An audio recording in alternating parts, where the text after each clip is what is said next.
Dr. Kornbluth, Yes.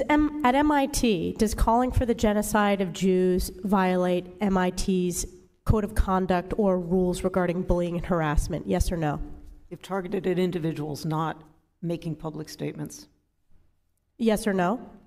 Calling for the genocide of Jews does not constitute bullying and harassment? I have not heard calling for the genocide for Jews on our campus. But you've heard chants for intifada. I've heard chants, which can be anti-Semitic depending on the context, when calling for the elimination of the Jewish people. So those would not be according to the MIT's code of conduct or rules? That would be investigated as harassment if pervasive and severe. Ms. McGill, at Penn, does calling for the genocide of Jews violate Penn's rules or code of conduct? Yes or no? If the speech turns into conduct, it can be harassment, yes. I am asking specifically calling for the genocide of Jews. Does that constitute bullying or harassment? If it is directed and severe or pervasive, it is harassment. So the answer is yes.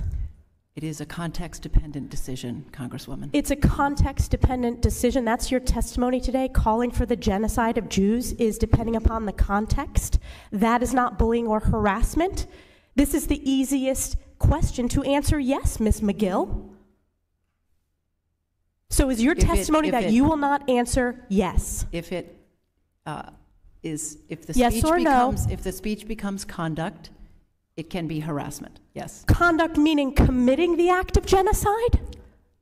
The speech is not harassment? This is unacceptable, Ms. McGill. I'm going to give you one more opportunity for the world to see your answer. Does calling for the genocide of Jews violate Penn's code of conduct when it comes to bullying and harassment? Yes or no? It can be harassment. The answer is yes. And Dr. Gay, at Harvard, does calling for the genocide of Jews violate Harvard's rules of bullying and harassment? Yes or no? It can be, depending on the context. What's the context?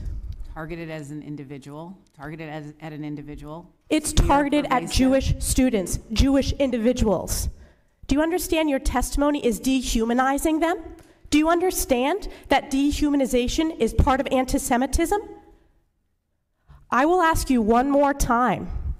Does calling for the genocide of Jews violate Harvard's rules of bullying and harassment? Yes or no? Anti-Semitic rhetoric. When it And is it crosses into anti-Semitic rhetoric?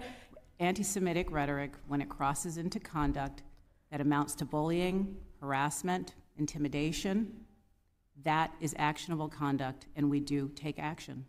So the answer is yes, that calling for the genocide of Jews violates Harvard Code of Conduct, correct?